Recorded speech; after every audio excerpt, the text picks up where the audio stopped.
they have lots of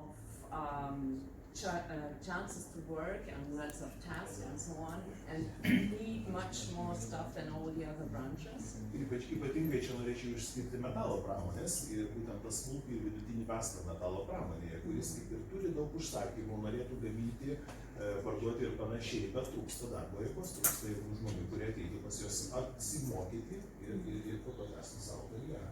As you can see here, these are the employee numbers in millions, but in Germany.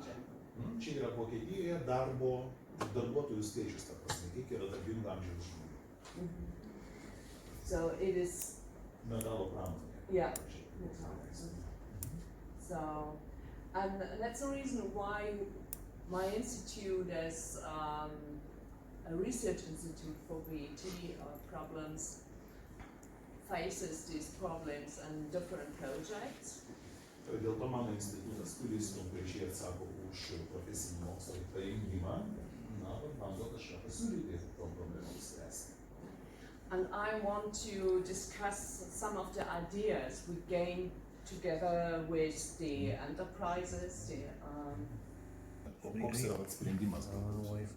Sprendimas, pavyzdžiui, aš galiu pasakyti apie mūsų kliniką, ne? Tai pirmieji žingsniai, jeigu dar neturi specialybės, o tik tie moksleiviai, tai jie su priskirti prie aukščiausios kvalifikacijos darbininkų, kurie galėtų paaiškinti ir vienoje vietoje darbo, kaip atrodo. What we do, we have the school children who would be willing to come and see or work something, so they are supervised. They are supervised by very highly skilled masters or employees there, and they do something because they are introduced to this process and supervised.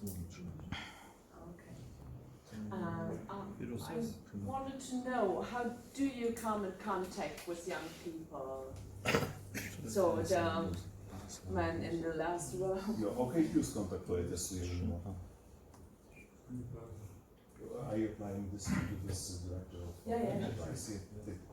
Šią vasarą buvo priimta į darbą keletas jaunuolių.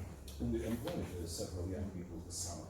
16-18 metų ir liko patenkintas, tai jie aktyviai liko darbą. Age 16 to 18 and we are very satisfied because they sort of fulfilled our expectations. Aišku, kvalifikacijos neturi nieko, bet domėjosi, matė, ką tai teko. Although they have no particular skills, but I think it was interest in them.